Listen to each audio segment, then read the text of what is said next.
la maison de Dieu.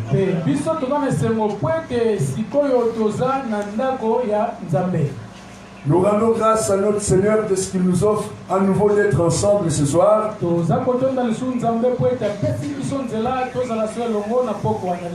Nous rendons grâce à Dieu pour la présence de chacun de vous.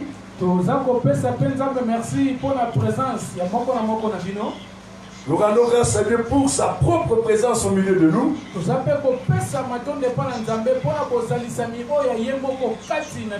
C'est un tel bonheur de savoir que comme Dieu l'a promis, il marche et habite au milieu de son peuple, au milieu de nous.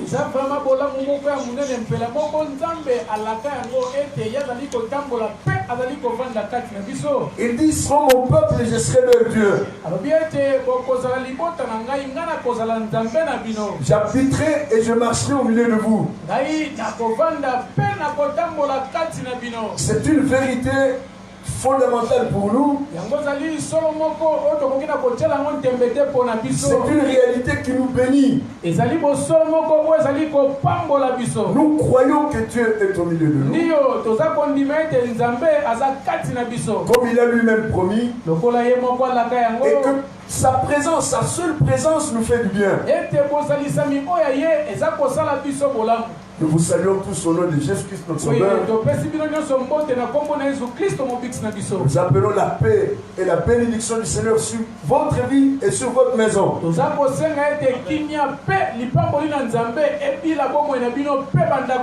Que Dieu se révèle dans votre vie. Qu'il se manifeste dans votre maison. Comme le seul Dieu vivant et vrai.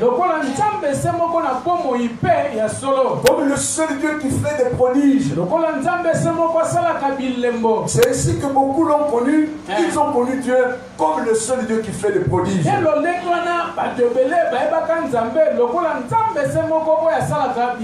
Et c'est ce que nous lui demandons encore ce soir. Qu'il se révèle ainsi au milieu de nous. Comme le Dieu vivant est vrai. Comme le seul Dieu qui sauve et qui délivre. Comme le seul Dieu qui bénit. Eh bien, nous allons continuer ce soir notre séminaire sur le thème Je bâtirai mon église.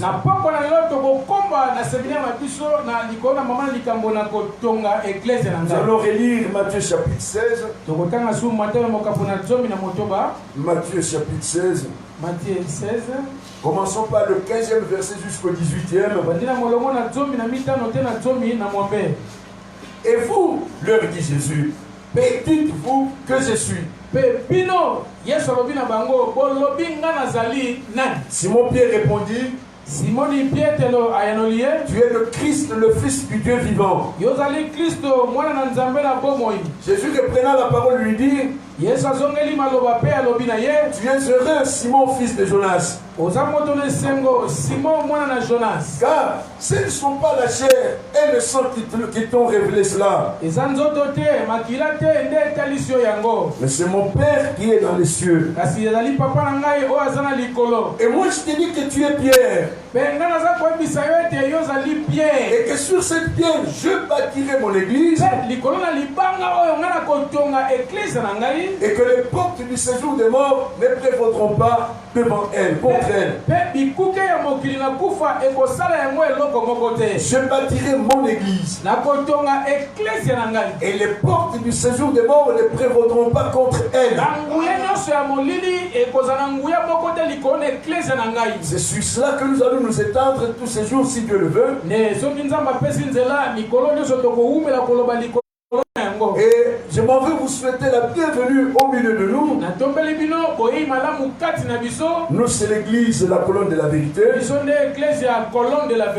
Et notre plus grande préoccupation, c'est de nous réunir comme on le fait ce soir et de partager la parole de notre Dieu.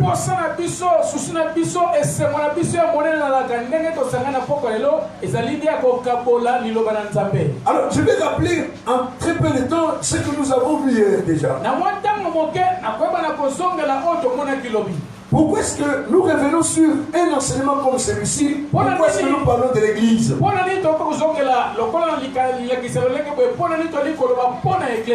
D'abord, c'est parce que cela concerne chacun de nous en particulier. Souvent, lorsqu'on se met à enseigner des choses un peu plus considérables dans l'église,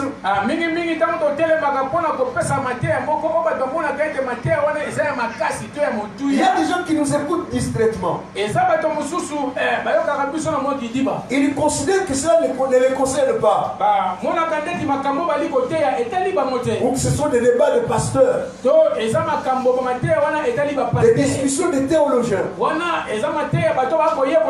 Je voudrais t'apprendre ce soir que ce que Jésus nous dit dans ce passage te concerne directement, te concerne personnellement. Parce que la volonté de Dieu est que son évangile soit proclamé à toutes les nations. C'est le mandat que le Seigneur Jésus a donné à ses disciples. Allez, faites de toutes les nations des disciples. Je répète ce qu'on a tendance à dire dans les églises, cette affaire te concerne directement.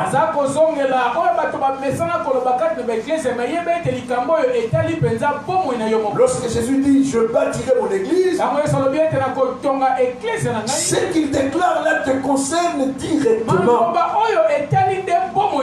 Il dit par exemple, allez prêcher la bonne nouvelle à toute la création.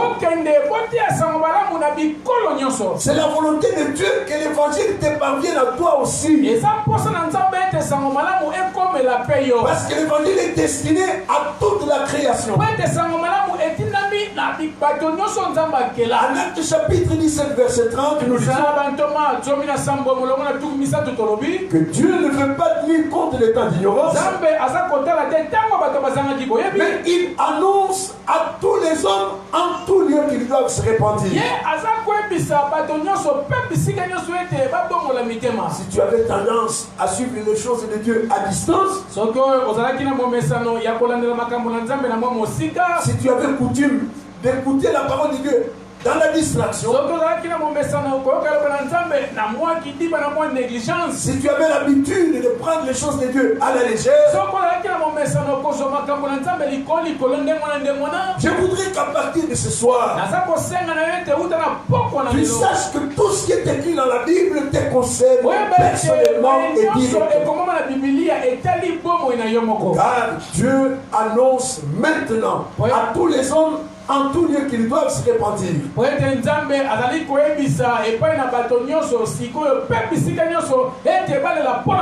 Le Seigneur Jésus dit, allez prêcher cette bonne nouvelle à toute la création.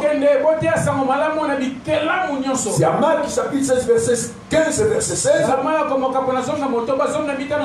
Celui qui croira et qui sera baptisé sera sauvé. Celui qui ne croira pas est déjà condamné. Les enjeux de la prédication de l'évangile sont tels que tu n'as pas le droit de te montrer distrait par rapport à ces choses.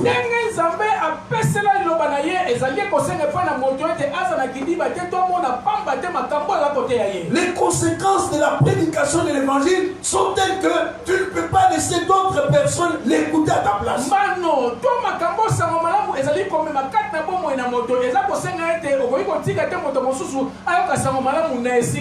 Les conséquences des paroles de Jésus que nous venons de dire sont telles que tu ne peux pas compter sur quelqu'un d'autre pour écouter ou croire à ta place.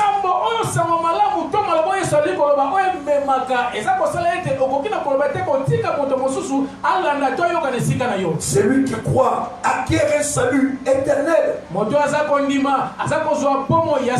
un salut parfait, un salut gratuit. Mais celui qui ne croit pas s'est condamné lui-même. Celui qui ne croit pas est déjà condamné. Il n'a pas besoin de sorcier pour le condamner.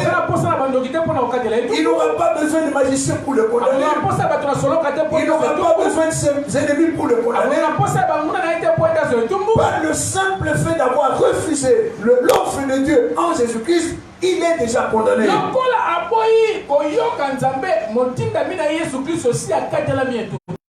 Cette raison, se la rappelle aussi rapidement, c'est qu'il y a personne d'autre de mieux placé pour nous placer dans l'église que Jésus lui-même.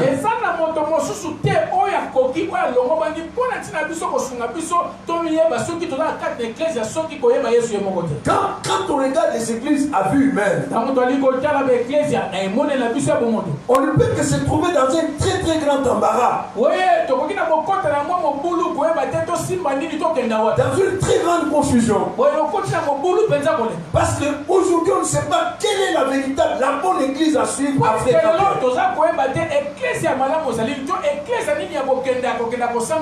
Ce que nous avons de bien à faire, c'est d'entendre ce que Jésus lui-même nous dit à propos de l'église.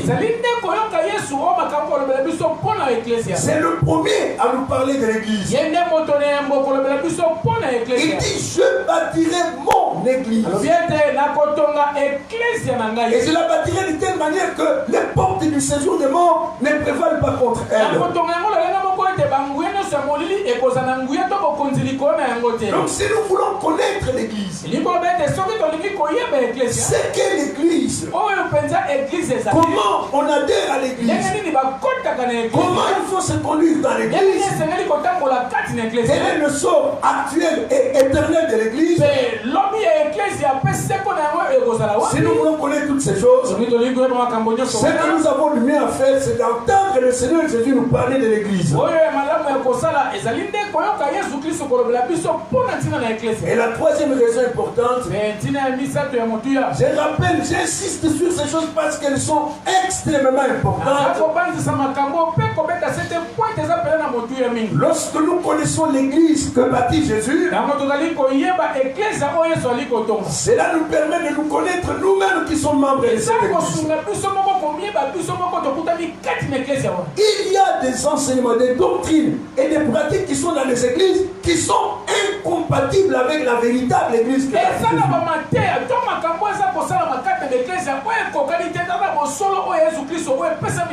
Quand on connaît véritablement l'église que construit Jésus, il y a des enseignements de doctrine qu'on n'a pas le droit de prêcher dans une église. Il y a des pratiques inadmissibles dans une église. Je donne quelques exemples. Il y a une doctrine qui règne aujourd'hui dans les églises, c'est ce qu'on appelle le combat spirituel.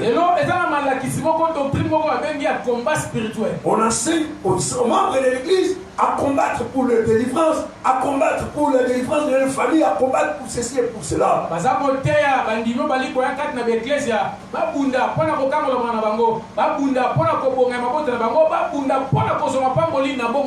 Si on se met à parler de ça, il y aura beaucoup de discussions. Ceux qui enseignent et pratiquent le combat spirituel, ils avancent beaucoup de raisons. Mais quand vous connaissez la véritable église, vous découvrez tout de suite que leurs raisons ne sont pas raisonnables. Que tous les arguments qu'ils avancent, ce sont des bobards qui n'ont rien à voir avec la véritable église.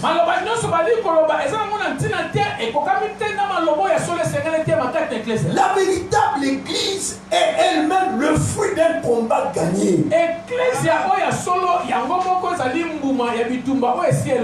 Les membres de l'église n'ont pas à combattre puisque le Seigneur a vaincu pour eux.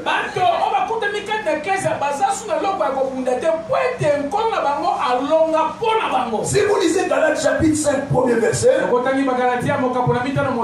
Bible déclare, c'est pour la liberté que Christ vous a affranchi.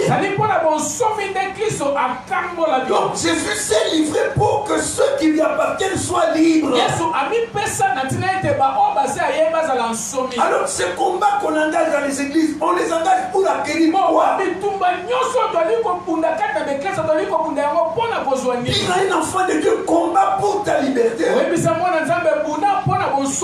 Reviens à dire que Jésus n'a rien fait pour toi. Reviens à lui demander de se débrouiller. Alors qu'en Jean chapitre 8, verset 36, Jésus déclare aussi, si donc le Fils vous a franchi, vous serez réellement libre. Donc, connaître la véritable Église nous permet de nous connaître, de nous découvrir, nous qui appartenons à l'Église. D'ailleurs, nous en parlerons un peu plus en détail si Dieu le veut. Lorsque nous aborderons cette question, comment Jésus bâtit-il son Église? Il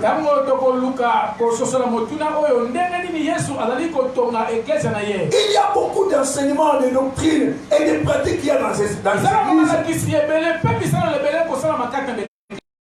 qu'on n'enseignerait pas et qu'on n'exécuterait pas si on connaissait véritablement l'Église.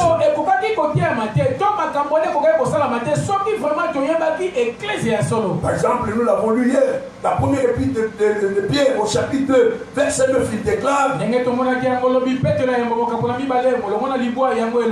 vous, contrairement aux païens, vous êtes une race élue, un sacerdoce royal, une nation sainte. Même quand il y a des faiblesses et des défauts dans une église, l'église est une nation sainte.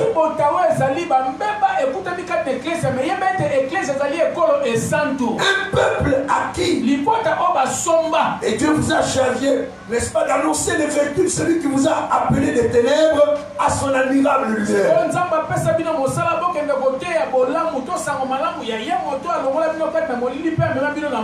Venir par exemple dans une église, faire un enseignement très très long pour enseigner aux gens quoi? Connaître les pratiques de Satan et ses stratégies pour lui le combattre. C'est une folie. Vous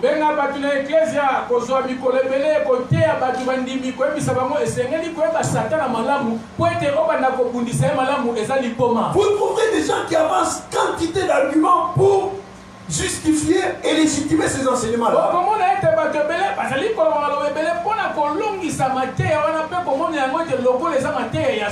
Alors qu'à l'église, Jésus dit: je vous donne le pouvoir. Peu importe ses stratégies, peu importe les habitudes de la force des démons, je vous donne le pouvoir de marcher sur les serpents et les scorpions et sur toute la puissance du diable. Quand on a ce pouvoir-là, qu'a-t-on besoin d'aller connaître les stratégies de Satan? On voit d'autres enseignements. C'est quoi la malédiction? Comment être délivré de la malédiction? Pas à l'église. Les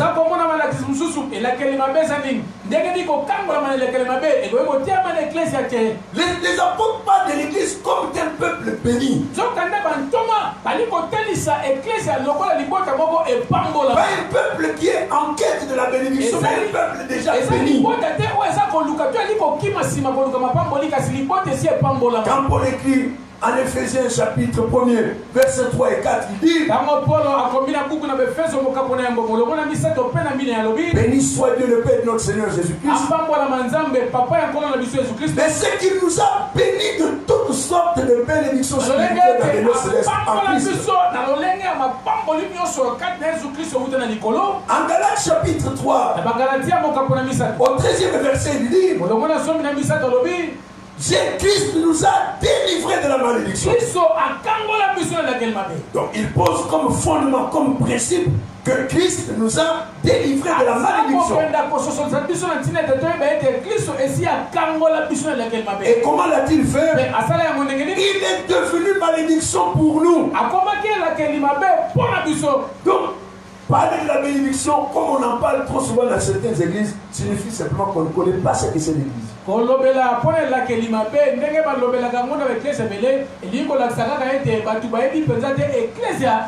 Connaître l'église nous permet de nous découvrir nous-mêmes.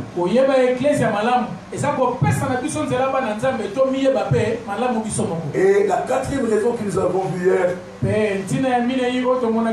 et que nous devons apprendre à connaître l'église parce que ça nous permet de nous situer par rapport à la véritable église. Pona biso ko ebe ecclesia ezopesa biso nzela pe to yeba soki dokutami kati na ecclesia ya solo. Cela doit nous permettre de nous rendre compte qu'il y a aussi des synagogues de Satan dans le monde. Et ko fongola biso mayele ko sosola ete ezapena bandako misusu ko ezali bandako ya Satan na kati na mokili. Il faut connaître la véritable église pour être guéri de la naïveté. Et sengeli ko yeba ecclesia ya solo ko ete okangolama na ko yaba ko kima ko te pate pana sima kozanga ko yeba ko kota na bisika nyonso. Beaucoup ont une confiance puérile qui ne fait que en trop enfantine, ils croient que tout ce qui brille, tout ce qui porte le nom de Jésus appartient à Jésus. Bazana boyebi penza ya mabe ya moke bazana bo sosila malamu te mwa bo mwana eza na kati na bango o nyonso bali komona eza bongala na misu to be ecclesia ya minene bazokanisa ete kuna nde Yesu azali. Beaucoup s'imaginent qu'ils peuvent passer comme ça d'une église à une autre, d'une assemblée à une autre, sans danger. Il y a du danger parce que dans le monde, il y a aussi des synagogues de Satan.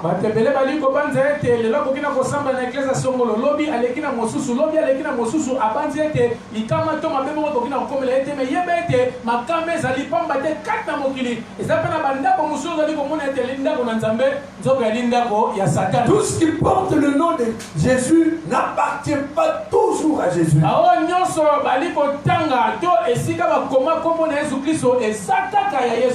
y a ce que la Bible elle-même qualifie de synagogue de Satan.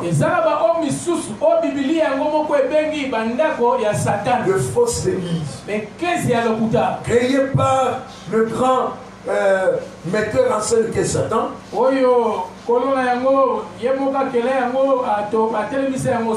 Qui soigne particulièrement l'apparence, la visibilité, comme on dit.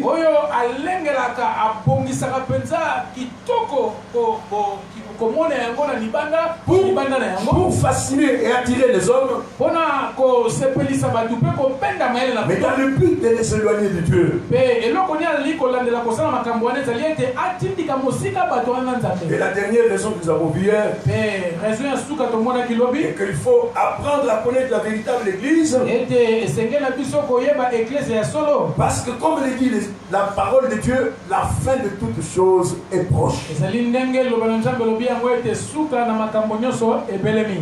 On voit beaucoup de bien-aimés qui fréquentent l'église comme s'ils avaient tout le temps. Je ne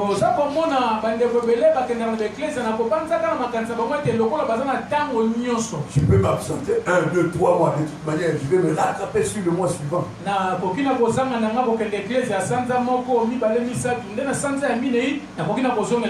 Quand Jésus dit je bâtirai mon église, si Dieu le veut, nous le verrons. Il parle d'une activité permanente. Des travail qu'il accomplit à chaque instant. C'est chaque jour que Jésus travaille à ça. Non seulement bâtir l'église, mais aussi à la perfectionner. C'est un travail permanent. C'est chaque jour qu'il parle à son peuple. Chaque jour qu'il travaille dans la vie de ceux qui lui appartiennent. Alors quand on connaît la véritable église, qu'on sait le soin que lui apporte son sauveur, on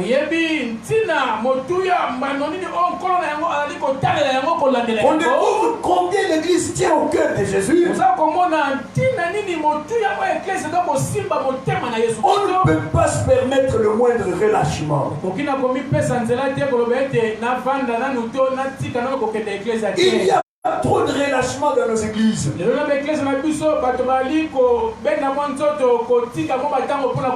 trop de distractions dans nos églises. Et d'ailleurs, aujourd'hui, dans beaucoup d'églises, nous créons nous-mêmes la distraction. Nous sommes en train de mettre en place une forme ludique de l'église. Une église où on aime le jeu, la distraction, le divertissement.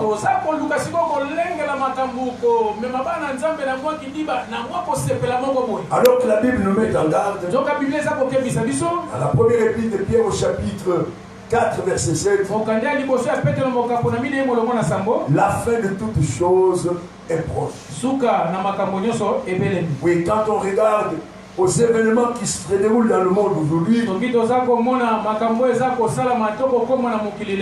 nous examinons ces événements à la lumière de la parole de Dieu, à la lumière des signes que Jésus donne à son peuple quant aux événements de la fin, nous nous rendons compte que la fin de toutes choses est encore plus proche qu'avant.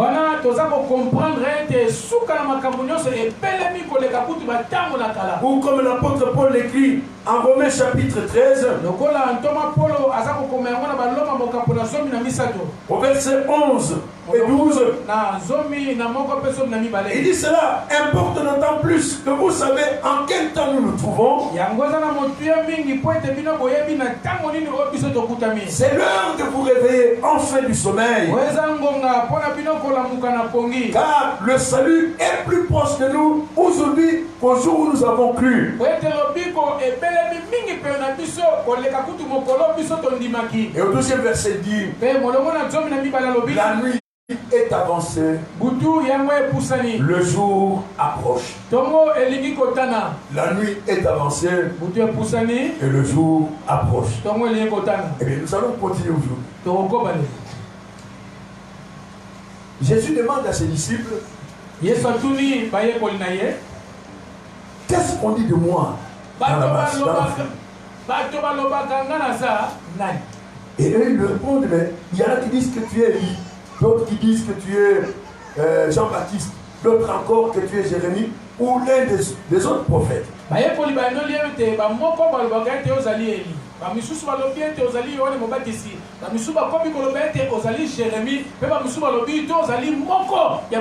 Et il leur pose cette question, et vous qui êtes si proche de moi, qui dites-vous que je suis? C'est alors que Pierre lui répond, tu es le Christ, le Fils du Dieu vivant. C'est une déclaration d'une importance, d'une solennité, d'un poids qu'on ne pourrait jamais exprimer.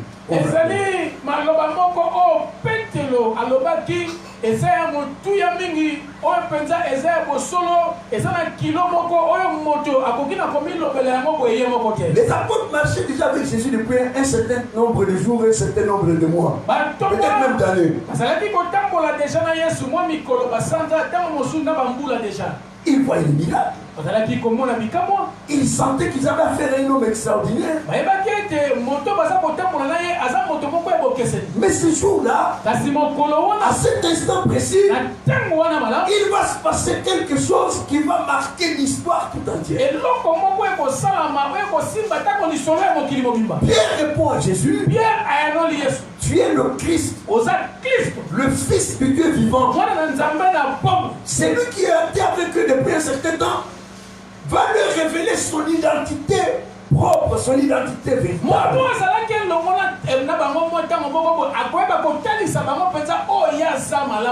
Tu es le Christ, le Fils du Dieu vivant. Et Jésus lui dit, tu es un homme heureux.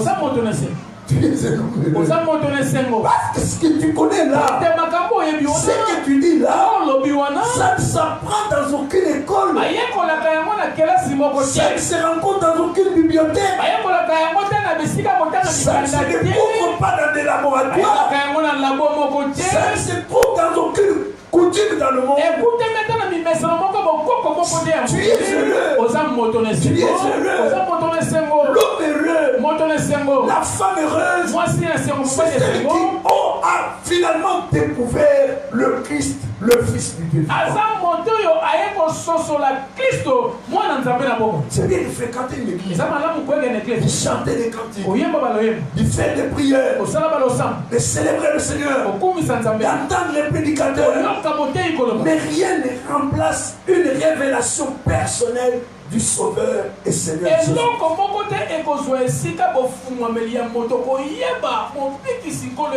Plus tard, en Galates chapitre 1 verset 15,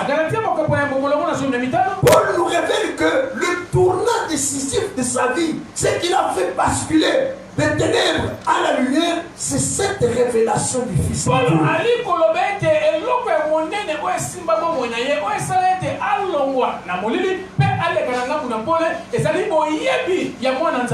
Ce qui a constitué le tournant de la vie de Paul. Ce qui a marqué la rupture entre la vie ancienne et la vie nouvelle, c'est cette révélation du Fils de Dieu.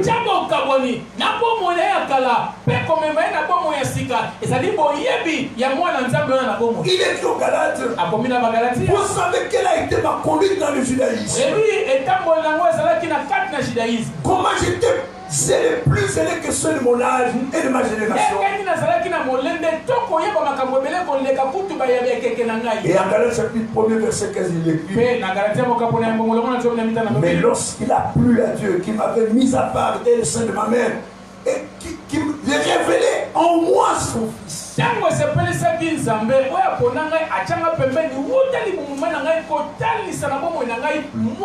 Lorsqu'il a plu à Dieu de révéler en moi son Fils, je n'ai consulté ni la chair, ni le sang. Je n'ai pas demandé l'avis de mon frère ou de ma soeur. Je n'ai pas demandé l'avis de mes amis ou de mes collègues. C'est un événement majeur. Lorsque Dieu révèle en toi son Fils, tu lui poseras la question à personne d'autre. Mais ce n'est pas de ça que nous parlons ce soir. Jésus dit à Pierre, tu es heureux. Parce que ce que tu sais là, ce ne sont pas les hommes qui te l'ont appris. C'est mon Père qui te l'a révélé. C'est la première révélation de ce jour. Et Jésus va lui donner une deuxième qui constitue le thème de notre séminaire. Je bâtirai mon église. Amen. Je bâtirai mon église. Et les portes du séjour des morts ne prévaudront pas contre mon église. Lorsque Jésus dit je bâtirai mon église, qu'est-ce que cela signifie? C'est très important que tu le saches personnellement. La première raison importante et que la première signification importante, lorsque Jésus dit je bâtirai mon église, cela signifie que c'est pour cela que le Père l'a envoyé. C'est pour cela que le Père l'a envoyé. Nous allons lire Luc chapitre 1er. À partir du 67e verset. Luc 1er chapitre. À partir du 67e verset. Zacharie, le père de Jean-Baptiste, fut rempli du Saint-Esprit et il prophétisa en ces mots. Zacharie, papa na Jean-Baptiste, béni soit le Seigneur, le Dieu d'Israël, parce qu'il a visité et racheté son peuple. Et il nous a suscité un puissant sauveur dans la maison de David, son serviteur.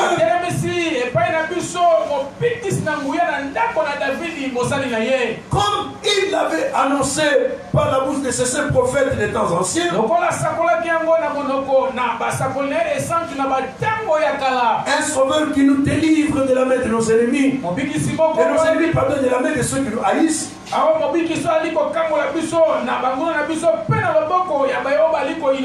C'est ainsi que Dieu manifeste sa miséricorde envers nos pères. C'est ainsi que Dieu se souvient de sa sainte alliance, d'après le serment qu'il avait juré à Abraham notre père.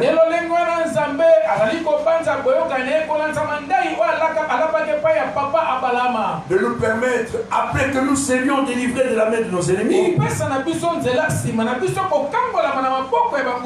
de les servir sans crainte, en marchant devant lui dans la sainteté et la justice tous les jours de notre vie.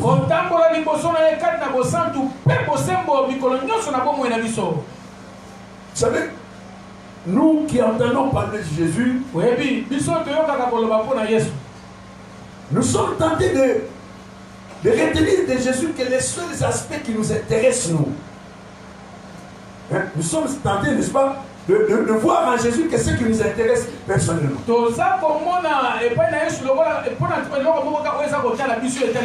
Si je suis malade, ce qui m'intéresse, c'est de savoir que Jésus guérit le malade.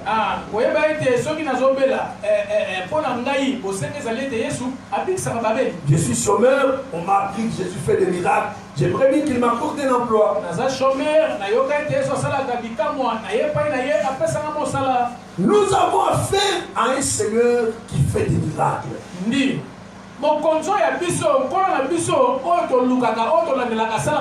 Jésus fait des miracles. Aujourd'hui encore, à cet instant même, Jésus opère des miracles. Mais il ne faut pas confondre les miracles que Jésus opère avec le but pour lequel le Père l'avait envoyé.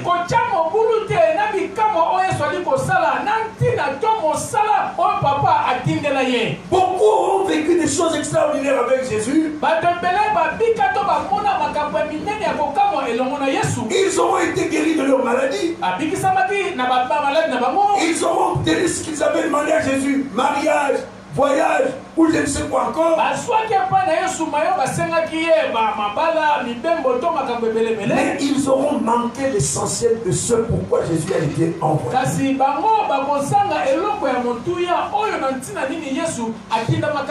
Quand Jésus dit à ses disciples, je bâtirai mon église, il leur révèle le vrai but pour lequel le Père l'avait envoyé.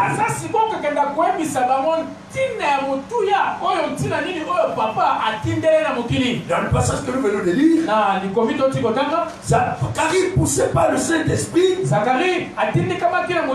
loue Dieu parce qu'il a suscité un puissant sauveur,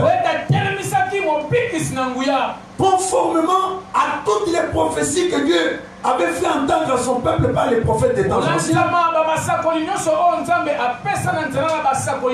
Et il ajoute, c'est de cette manière que Dieu se souvient de sa sainte alliance. C'est-à-dire l'objet de l'alliance que Dieu avait faite avec Abraham, Isaac et Jacob. C'était précisément la venue de ce sauveur-là. Et il va nous révéler le but, ou plus exactement la mission que Dieu avait confiée au Sauveur.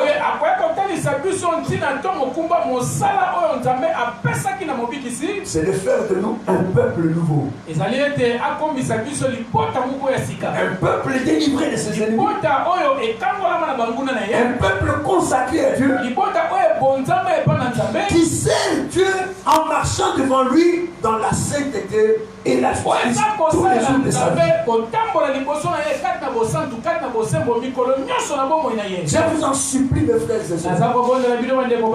Ne soyez pas comme ces juifs qui venaient juste pour manger des pains. Ils suivaient Jésus pour le pain. Nous répétons, Jésus fait des miracles. Jésus n'a pas arrêté de faire des miracles. Il n'est pas fatigué de faire des miracles. Aujourd'hui encore, à cet instant même, Jésus opère encore des miracles. Mais il ne manquait pas le but essentiel pour lequel le Père l'a envoyé. Il y a un passage magnifique en Romains chapitre 8 qui est tellement galvaudé, qui est tellement répété que parfois, il a perdu sa saveur pour beaucoup de personnes. Et un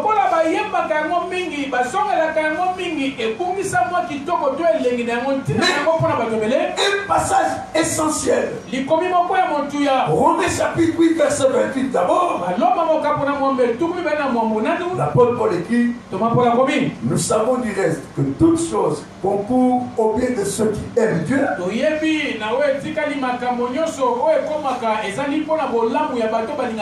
Et il ajoute au bien de ceux que Dieu a appelés conformément à son dessein. Dieu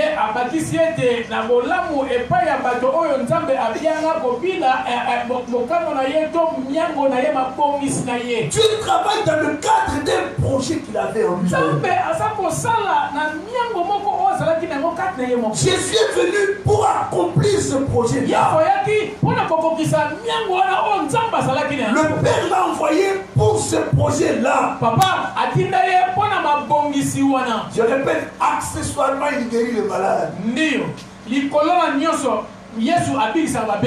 peut te donner à manger. Il peut transformer ta vie, ta condition sociale. Il le fait. Jésus fait des miracles. Mais le Père l'envoie dans le cadre de ce projet-là. Et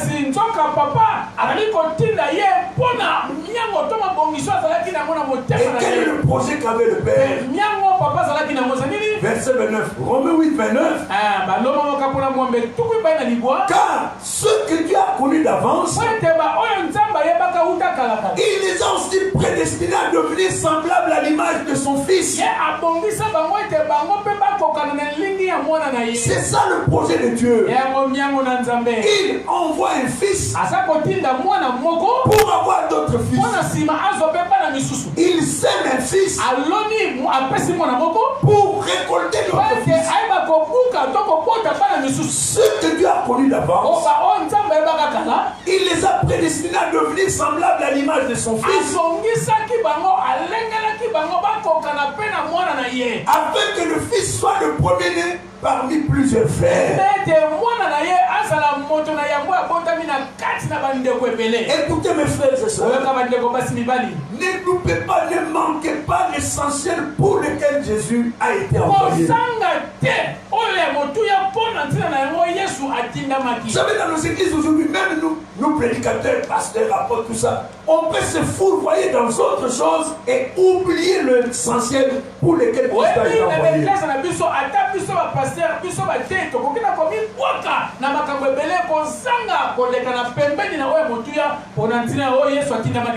Aujourd'hui, l'église est engagée à acheter ceci, à bâtir cela, et encore ceci, et encore cela. D'autres se lancent en politique, et encore dans ceci, dans le travail social, et ils oublient le but pour lequel Christ a été envoyé.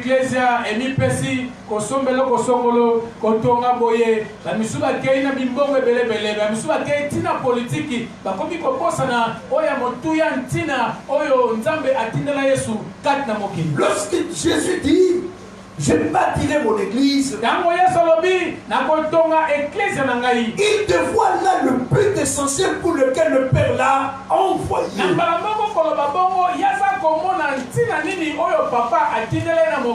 Bâtir l'église, c'est le but pour lequel le Père l'a envoyé.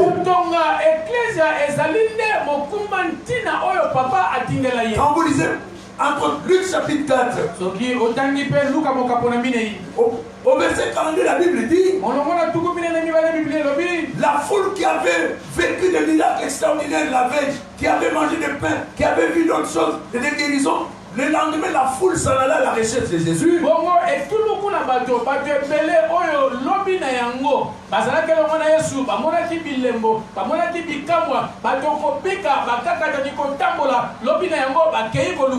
La Bible déclare: il voulait le retenir, avec seulement l'intention qu'il continue d'opérer des miracles, de guérir les malades.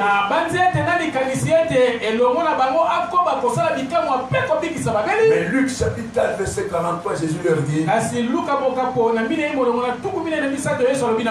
il faut aussi que j'annonce aux autres villes la bonne nouvelle du royaume.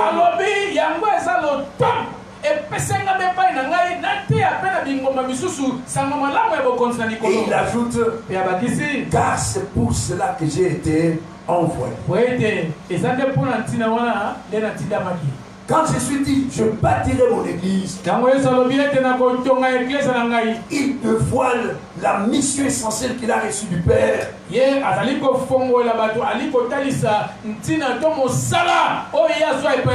Le but essentiel pour lequel il a été envoyé. Car ce que Dieu a connu d'avance,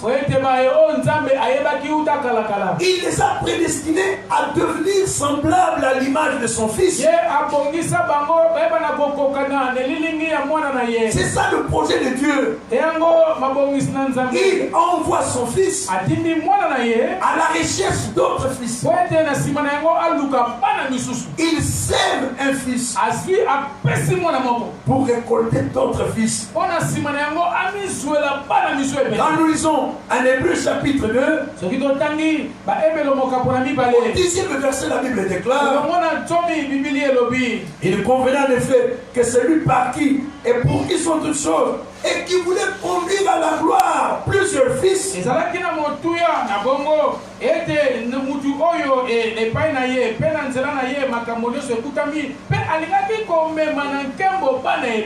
éleva à la perfection par les souffrances le prince de leur salut.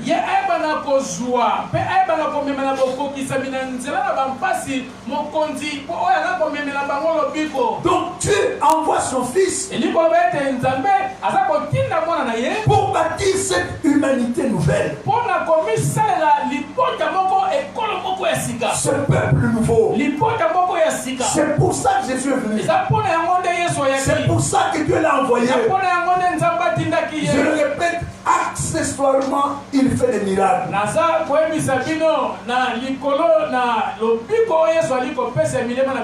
Il guérit les malades, il n'y a pas de doute à cela. Il fait des miracles, il n'y a pas de doute à cela. Mais le but pour lequel le Père l'a envoyé, c'est bâtir cette communauté nouvelle. Je bâtirai mon église. La deuxième signification est que bâtir l'église, c'est le travail auquel Jésus va totalement se consacrer lui-même.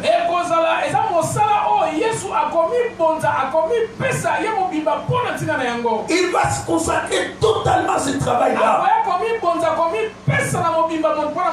Il consacre toute sa vie à ce travail-là. Il consacre toute sa force, son temps, son énergie à ce travail-là. Par exemple, quand nous lisons Jean chapitre 4, il dit ma nourriture à moi, c'est de faire la volonté de celui qui m'a envoyé. Jean chapitre 4, verset 34. Jésus leur dit, ma nourriture est de faire la volonté de celui qui m'a envoyé et d'accomplir son œuvre.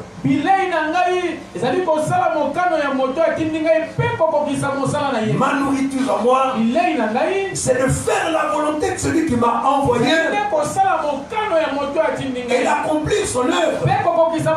Plus tard, en Jean chapitre 6, il donne une autre précision importante. Jean chapitre 6, verset 35. Tout ce que le Père me donne viendront à moi. Et je ne mettrai pas devant celui qui vient à moi. Car je suis descendu du ciel pour faire non ma volonté, mais la volonté de celui qui m'a envoyé. Oh, la volonté de celui qui m'a envoyé est que je ne perde aucun de ceux qu'il m'a donné.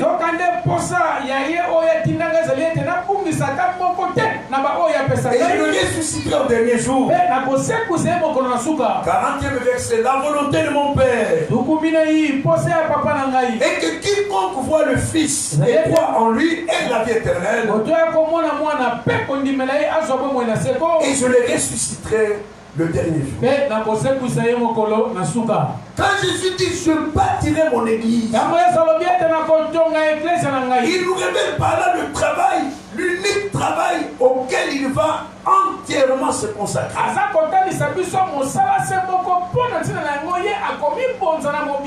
Vous savez qu'en une occasion, on l'a sollicité pour devenir roi. On a dit qu'il voulait le prendre pour l'établir roi.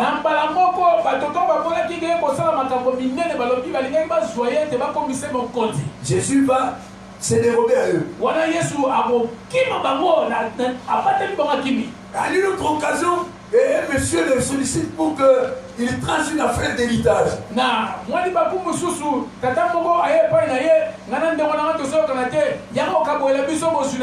Jésus lui dit non, je ne suis pas juge pour vous. Je n'ai pas été établi juste pour ce genre d'affaires. Vous savez, même aujourd'hui encore, la tentation est forte parmi nous de faire à Jésus, c'est pourquoi le Père ne l'a pas envoyé. La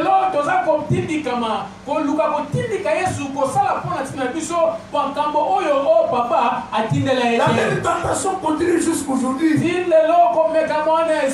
Nous aimerions tant embarquer le Seigneur, les solliciter dans les choses pour lesquelles il n'a pas été envoyé.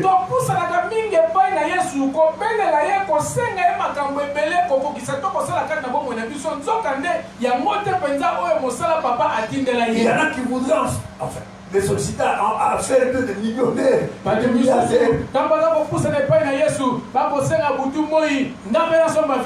Il y en a qui supplient le Seigneur de les rendre célèbres dans le monde.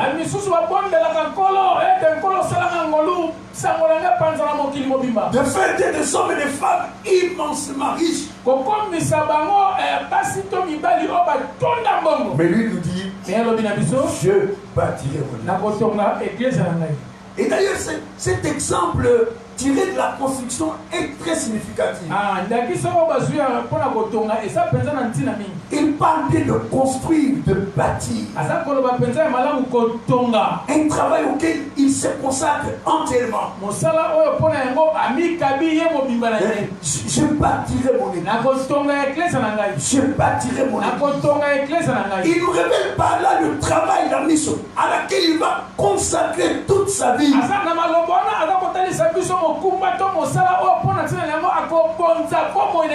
Tout ce que Jésus va faire, il va le faire pour bâtir son église. Qu'il s'agisse du don de sa vie, sa mort, sa résurrection, sa glorification, qu'il s'agisse du travail qu'il continue de faire aujourd'hui dans l'église. Tout ce que Jésus fait, il le fait en vue de bâtir son église. Même dans nos vies personnelles, nous sommes parfois secoués par toutes sortes de circonstances que nous ne maîtrisons pas. Nous sommes harcelés par toutes sortes d'événements. Et l'une des questions qui nous trouble, c'est mais pourquoi tout ça? La réponse est dans la parole de Dieu. Même ce qu'il fait dans ma vie personnelle a pour but de bâtir son église. Prier la prière principale. Et la Bible dit, d'ailleurs je veux que nous lisions ça. C'est la première épître de Pierre au chapitre 2. Vous verrez qu'il y a là, on parle de 2 pierres là-dedans. La l'édification de cette maison. Première épître de Pierre chapitre 2 verset 4 d'abord. Approchez-vous de lui, pierre vivante. Restez par les hommes, mais soyez précieuses devant Dieu. Et vous-même, c'est le cinquième verset, comme des pierres vivantes, édifiez-vous pour former une maison spirituelle. Quand Jésus nous dit je bâtirai mon église, cela comprend l'œuvre qu'il a accomplie d'abord en sa personne et par son corps. Et cela comprend aussi ce qu'il continue d'opérer dans notre vie parce que nous sommes des pierres vivantes.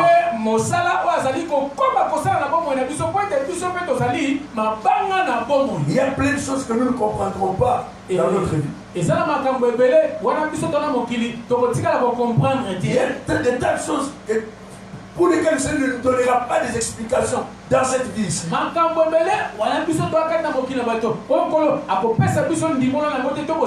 Mais qui rentre dans le cadre du travail que Jésus a accompli.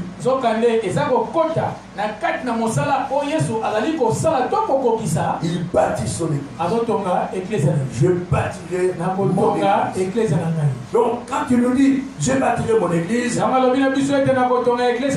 il nous révèle le but pour lequel le Père l'a envoyé.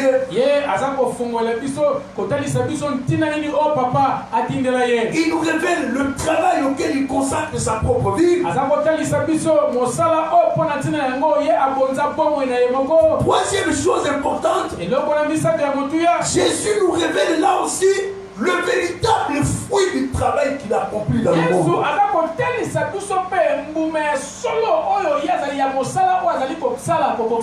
Le fruit principal du travail que Jésus opère dans le monde,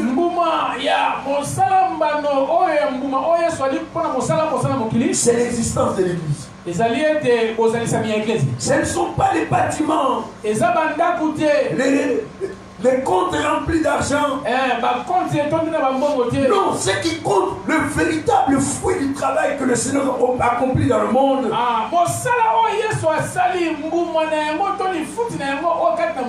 c'est l'existence de l'Église. Là où Jésus travaille véritablement, il érige son Église. Et il pourra dire au Père, ce qui est écrit en Hébreux chapitre 2 notamment, au verset 11 nous lisons, car celui qui sanctifie et ceux qui sont sanctifiés sont tous issus d'un seul Père.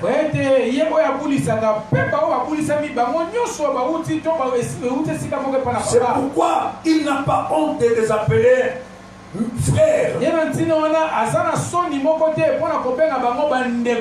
Lorsqu'il dit j'annoncerai ton nom à mes frères,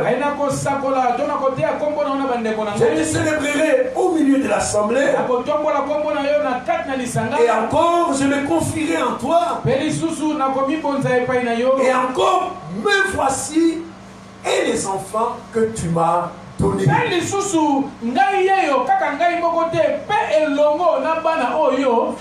Je suis fier et heureux de dire au Père, me voici, moi et les enfants que tu m'as donnés.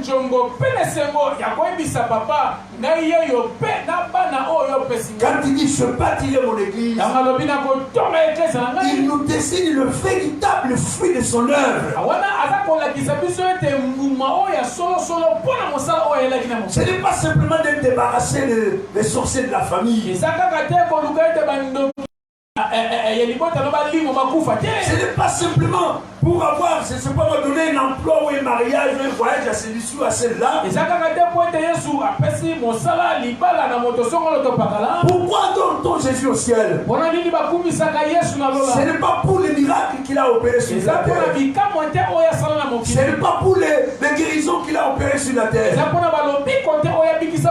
Au ciel, on adore Jésus pour l'église. Apocalypse 1er chapitre verset 6. À celui qui nous aime, qui nous a délivrés de nos péchés et qui a fait de nous un royaume et des sacrificateurs pour le gloire de Dieu. Jésus est adoré, célébré au ciel pour l'église. Apocalypse chapitre 5 verset 9. Tu es digne de prendre le livre et d'en rompre les sceaux, car tu as été immolé et tu as racheté pour Dieu par ton sang des hommes de toutes tribus, de toute langue, de tout peuple, de toute nation. Tu as fait d'eux un royaume et des sacrificateurs pour Dieu notre Père. Donc lorsque Jésus dit je bâtirai mon église, il nous dessine le véritable fruit de son travail. Jésus guérit le malade. Jésus fait des miracles.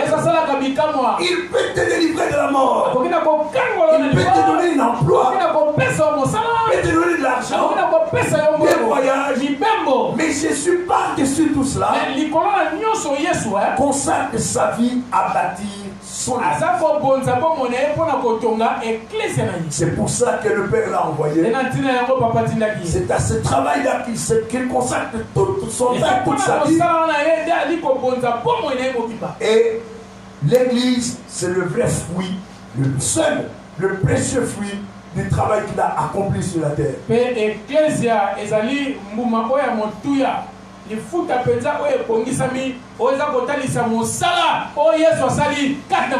est heureux de pouvoir dire au Père, me voici, moi et les enfants que tu m'as donnés.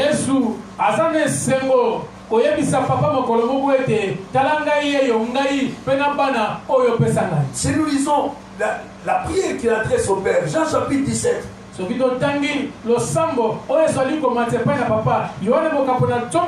vous verrez dans sa prière la place spéciale qu'occupe l'église. Évangile de Jean, chapitre 17. Verset 4. Je t'ai glorifié sur la terre. Comment l'a-t-il glorifié? J'ai achevé l'œuvre que tu m'as donné à faire.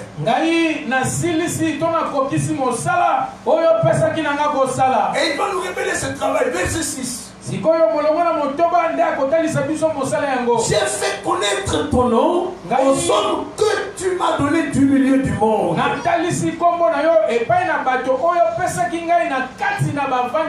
est la place spéciale que l'église occupe dans le cœur de Jésus?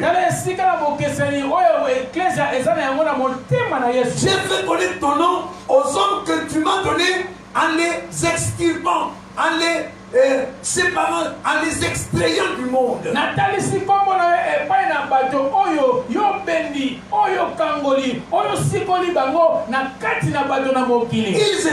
Ils étaient à toi et tu me les as donnés et ils ont gardé ta parole. Verset 7. Maintenant ils ont connu que tout ce que tu m'as donné vient de toi. Ah, je leur ai donné les paroles que tu m'as données. Et ils les ont reçues. Ils ont vraiment connu que je suis sorti de toi. Verset 9. C'est pour eux que je prie. C'est pour eux que je prie. Je ne prie pas pour le monde, mais pour ceux que tu m'as donnés, parce qu'ils sont à toi. Église, est-ce que tu entends ce que je te dis? Église, est-ce que tu te rends compte de la place que Jésus te donne dans son cœur, comme dans le cœur du Père? C'est pour eux que j'ai prié. Je ne prie pas pour le monde, mais je prie pour ceux que tu m'as donnés, parce qu'ils sont à toi. Verset 11. Je ne suis plus dans le monde. Et ils sont dans le monde. Et moi je vais à toi. Père Saint, garde en ton nom ce que tu m'as donné, afin qu'ils soient un comme nous. Lorsque j'étais avec eux dans le monde, j'ai regardé en ton nom. J'ai gardé ce que tu m'as donné. Aucun d'eux ne s'est perdu. Vous entendez cette sécurité-là? Aucun d'eux ne s'est perdu. Hormis le fils de perdition. Lui, il est parti afin que l'écriture s'accomplisse. Amen. Verset 14. Je leur ai donné ta parole. Et le monde les a haïs parce qu'ils ne sont pas du monde. Comme moi, je ne suis pas du monde. L'église, c'est le véritable fruit du travail accompli par Jésus dans le monde. L'église, c'est l'objet de l'affection du cœur de Jésus. L'église, c'est le seul travail auquel Jésus se consacre entièrement. Déjà pendant qu'il était dans le monde, dans un corps d'homme, en mourant, il mourait pour l'église. C'est ce que la Bible enseigne. Il s'est livré lui-même pour l'église. Il s'est livré pour l'église. Et quand il est ressuscité, il est ressuscité pour l'église. Et la Bible nous dit, quand il intercède auprès du Père, il intercède pour l'église. Quand il reviendra, c'est pour l'église. Que votre cœur ne se trouble. Croyez en Dieu. Croyez en moi. Dans la maison de mon Père, il y a plusieurs demeures. Si les choses n'étaient pas ici, je vous l'aurais dit. Je m'en vais vous préparer une place. Et quand j'aurai fini de préparer cette place, je reviendrai et je vous prendrai. Afin que là où je suis, vous y soyez aussi. Église, soyez heureux. Car il dit, je bâtirai mon église. Et je la bâtirai de telle manière que les portes du séjour des morts ne prévoient pas contre elle.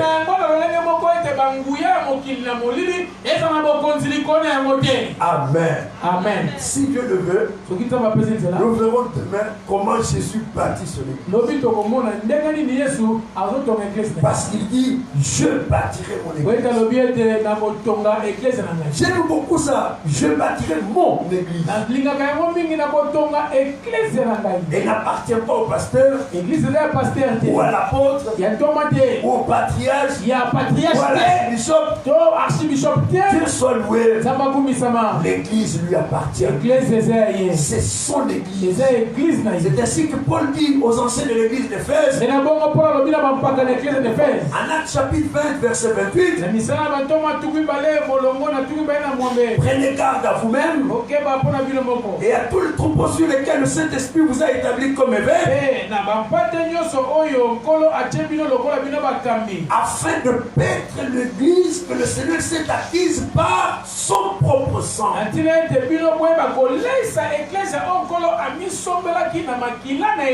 Nous verrons ces paroles, c'est ça le fondement de notre sécurité.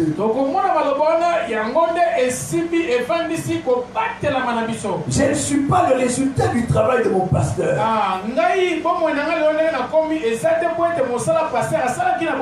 Je ne suis pas le résultat d'une communauté d'apôtres, de bishops ou d'évangélistes. Non.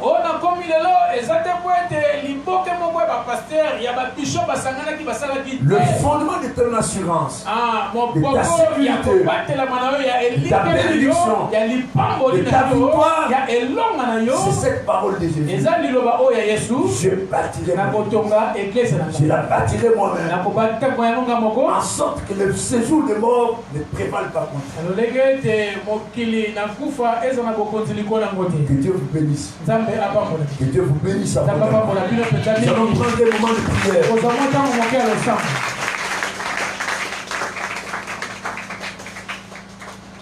Nous allons d'abord dire merci au Seigneur pour sa parole. L'évangile, c'est une puissance de Dieu pour le salut de quiconque croit.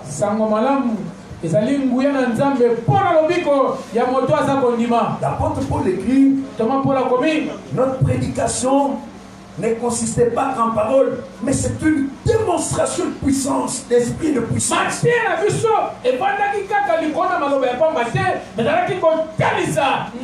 Si tu sais que cette parole qui est prêchée, c'est une puissance de Dieu. Une puissance qui sauve, qui délivre, qui transforme, qui régénère. Nous allons rendre grâce pour l'évangile qui nous envoie, pour sa parole qui nous fait entendre. Elisabeth dit à Marie, sa soeur, tu es heureuse, car ces choses qui t'ont été dites de la part du Seigneur auront leur accomplissement dans ta vie. Si toi aussi tu crois que ces choses que nous te disons de la part du Seigneur auront leur accomplissement dans ta vie, rends grâce à Dieu. Bénis le Seigneur, parce que cette parole est venue pour ta vie, pour te sauver, pour te préparer. Bénissons le nom du Seigneur.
J'aimerais que tu penses à ce que Jésus nous dit.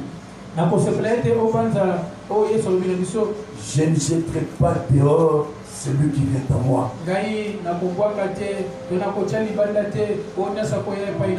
Je ne jetterai pas dehors celui qui vient à moi. Et la volonté de celui qui m'a envoyé. Et que je ne perde aucun de ceux qu'il me donne. Si tu viens à lui ce soir, maintenant même, il promet qu'il ne te jettera pas dehors. En plus, il t'assure une sécurité totale, parfaite et éternelle.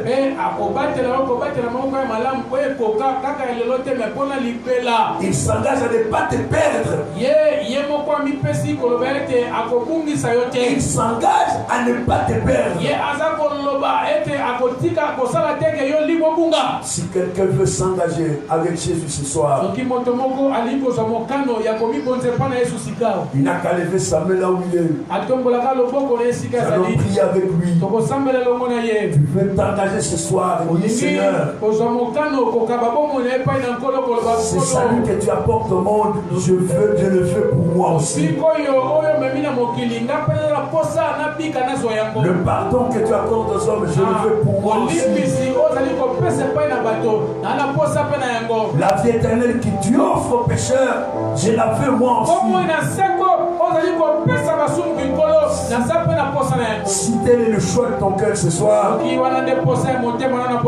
Lève simplement ta main au Dieu. Nous allons prier pour toi. Nous allons prier avec toi. Tu peux lui dire ce soir, je voudrais rejoindre cette église-là. Je veux devenir membre de ton église. Je voudrais faire partie de ton église. De cette église que tu bâtis. Tu n'as qu'à lever ta main, Dieu. Nous allons prier avec toi. Nous allons prier pour toi.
Un instant encore. Peut-être que tu as quelque chose à dire à Dieu. Le Seigneur dit, celui qui demande reçoit. Celui qui cherche trouve. Et on ouvre à celui qui frappe. Prends un instant pour demander. Demande à Dieu. Cherche auprès de lui. Cherche son secours. Frappe à sa porte. Parle-lui de ta vie. Parle-lui de ta famille. Montre-lui tes besoins. C'est ce que la Bible déclare. Fais connaître vos besoins à Dieu. Fais connaître vos besoins à Dieu. Parle à Jésus. Répands ton cœur devant lui. Prions le Seigneur.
laissé où vous lié.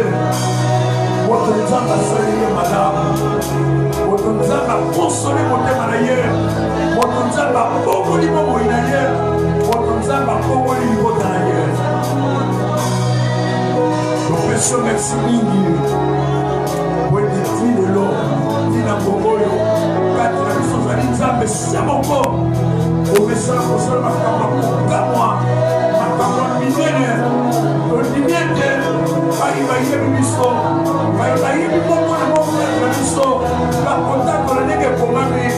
Il y a un chambre à salir dans ma campagne millénaire. Au mon aïe, et pour qu'il y ait des moments pour le moment. Au mon aïe, et pas pour le moment pour le moment. Au mon aïe, et c'est le savon pour le moment. Le coup, il y a un peu de raison qu'il y a eu. La promo de l'esprit de mon Amen.